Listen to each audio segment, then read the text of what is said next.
Praise the Lord. Good morning. 1వ సమూయేలు వ్రాసిన గ్రంథము 1వ అధ్యాయము 17వ వచనము.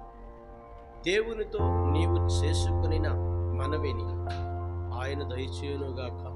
అవును ప్రియ సహోదరి సహోదరుడా, ఆ దినము అన్న దేవుని సన్నిధిలో తన ఆత్మను కుమ్మరించి దుఃఖించి తనకు సంతానము కలగాలని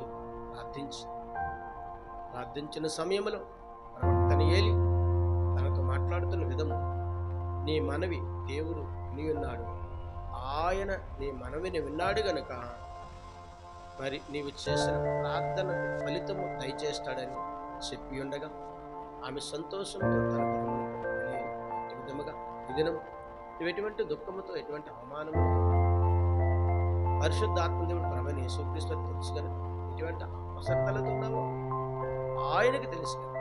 నీ మనవి ఆయన వింటున్నాడని, మరి నీ ఆత్మను ఆయన సన్నిధిలో ప్రార్థనాపూర్వకం కుమ్మరించగలిగితే నీ ప్రార్థనకు నీ మనవిని విని ఆయన ప్రతిఫలాన్ని దయచేస్తాడు.